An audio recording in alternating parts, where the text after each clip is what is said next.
We are living in days and months and years where we need wisdom. We've seen all the chaos in the world, the surroundings, the fear, the confusion. But do you want to live a life full of joy, full of peace, full of hope, even amidst this chaos, even amidst this crisis? Perhaps you are undergoing a personal crisis and you feel scared. You don't have hope. You see everywhere around you there's only discouragement. But is it possible that amidst these crises you can thrive? Yes, it is possible, dear believers. It is possible. I'm speaking this from personal experience. But before that, before personal experience comes into place, we need first to experience the wisdom of God. We need wisdom in these last days, in these hard days, hard times. We need the wisdom of God. Let's go with me to Proverbs chapter 24, verse 14. Verse 13 and 14.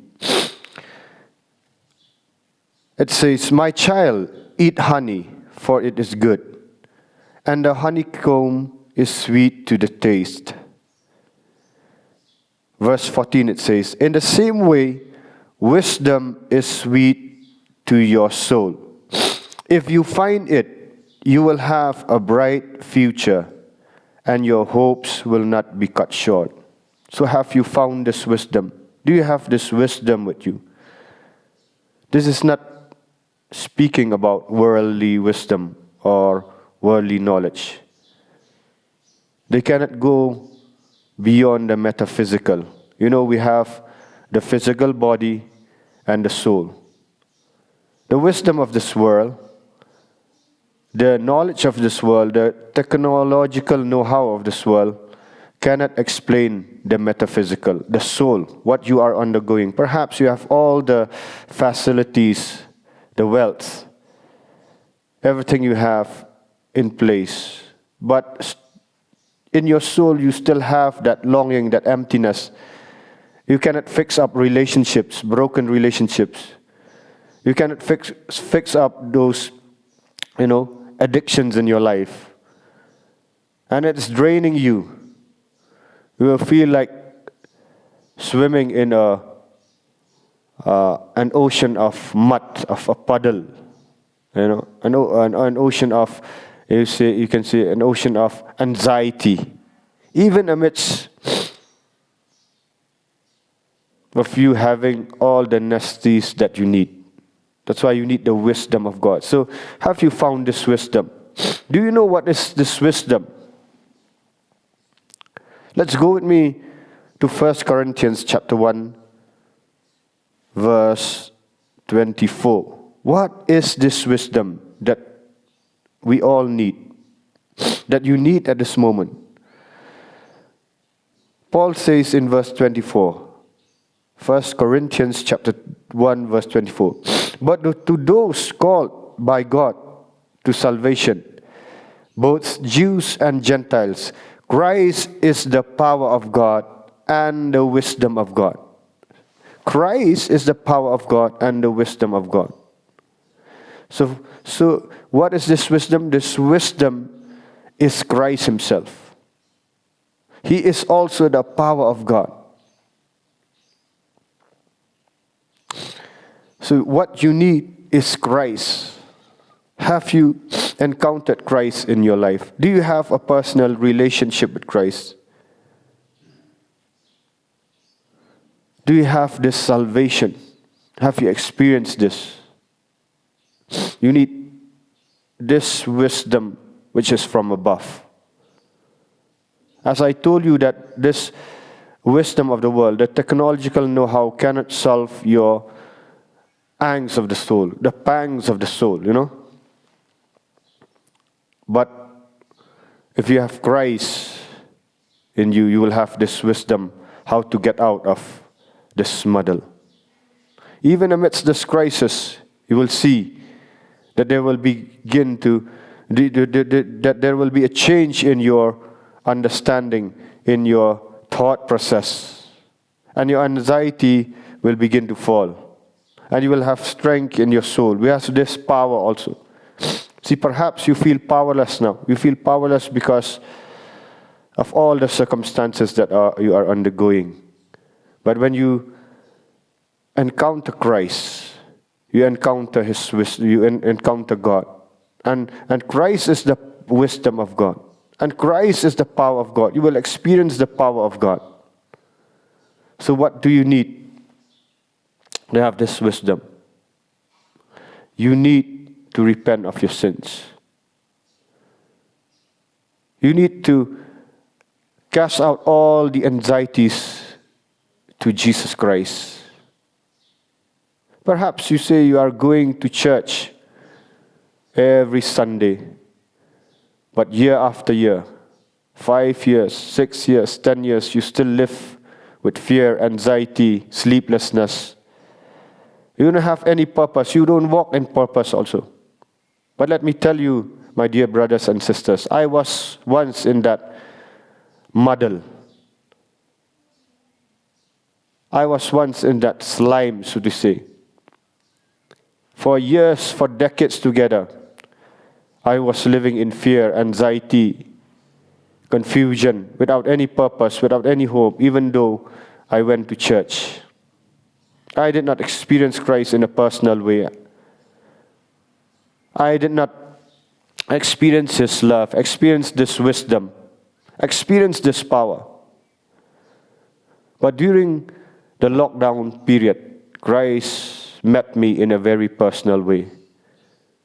Those addictions to sinful habits, addictions to pornography, addiction to anxiety, fear, anger, addictions to bitterness, unforgiveness. When I experienced Christ, I repented of my sins.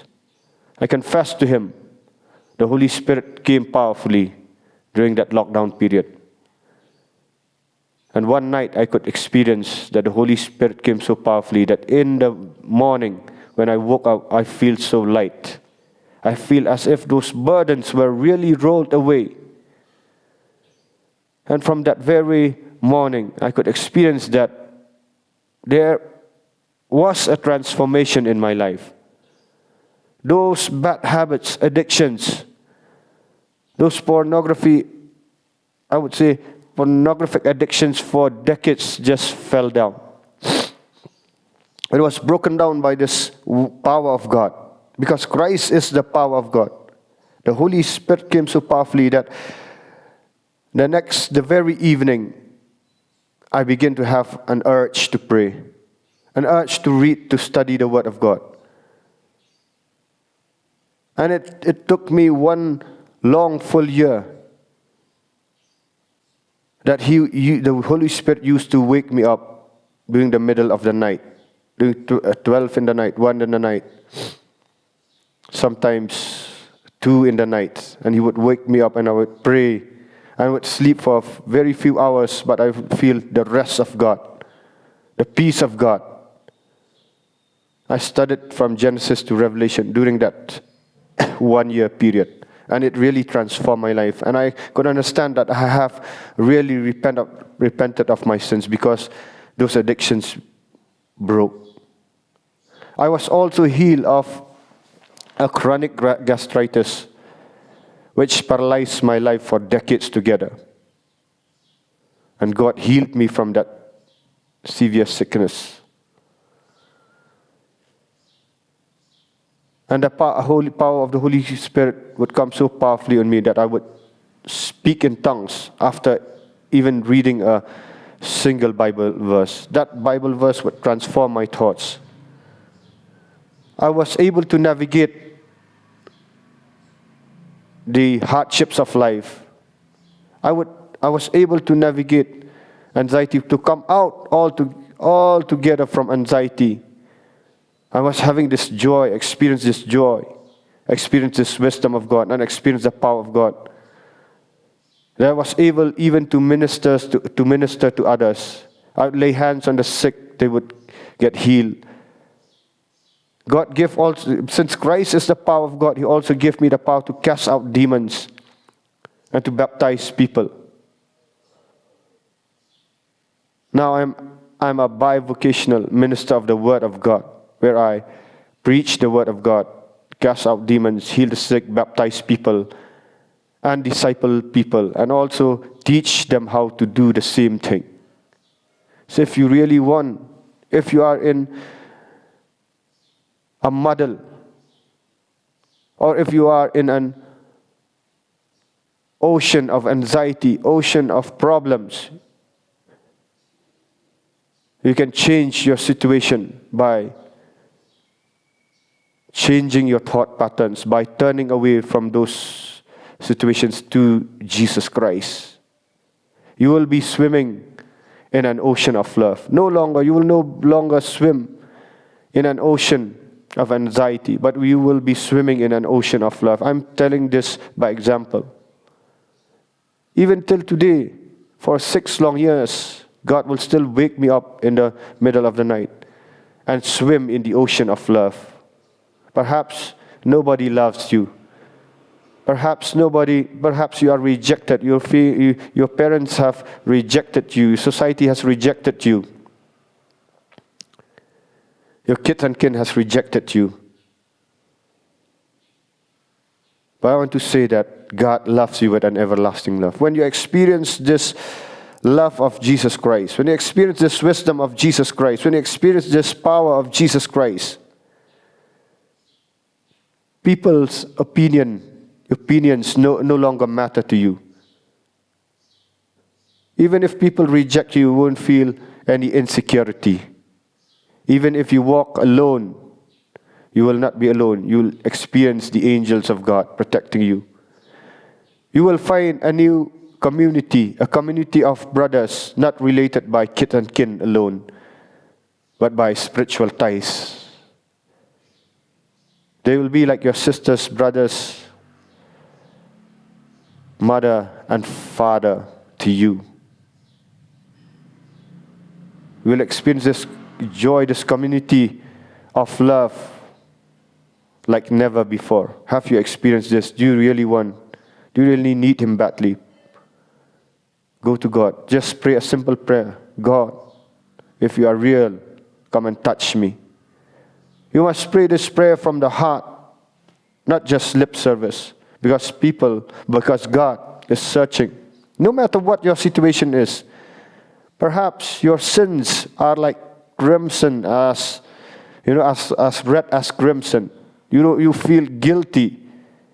You feel the guilt pressing hard against you. And Satan's voice saying that you no longer fit to live. But no, that's not real. That is a lie from the father of lies. You still have hope.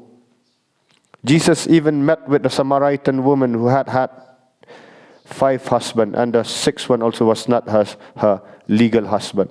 She was not married. She was living in cohabitation. But Jesus met her and gave her this living water. Society rejected her before. The women rejected her before. She had to come to take that pot and draw the water from the well alone. She had no hope, no joy. But when Jesus met her, He didn't reject her. He gave her that living water. And when she got that living water, she forgot to take the physical water. She left that water pot and told the other villagers who had rejected her. They listened to her. She had that wisdom of God to even convince them who once rejected her to come to Christ. What about that prostitute who was caught in the act of adultery? Was almost stoned by the religious sets of the day. Perhaps you are being rejected by the church. Perhaps you are being because of your sinful behaviors. Because you are rejected by your family, you are Perhaps you're like that black sheep of the family. But no, God's love is compassionate. God's love is eternal, everlasting. That if you just turn to Him, if you just open your heart to Him, He will come and wash you and make you as white as snow. He'll give you new life. Where rivers of water, living rivers of water will flow through you. You will have purpose in life. You will begin to walk in wisdom, in authority, in power. And your future is secured in Christ. Let me remind again from Proverbs 24, verse 13. My child, eat honey, for it is good, and the honeycomb is sweet to the taste. In the same way, wisdom is sweet to your soul. If you find it, you will have a bright future, my dear friends. And your hopes will not be cut short. You will have a bright future. Your hopes will not be cut short. Thank you, dear believers, for listening to this message. In the name of Jesus Christ of Nazareth, I praise the name of Jesus Christ of Nazareth. Till we meet again. Thank you. I'm Shan Swear. You can message me and contact me in this number. I'm releasing this on YouTube as well as Facebook. Thank you. Till we meet again, praise the Lord.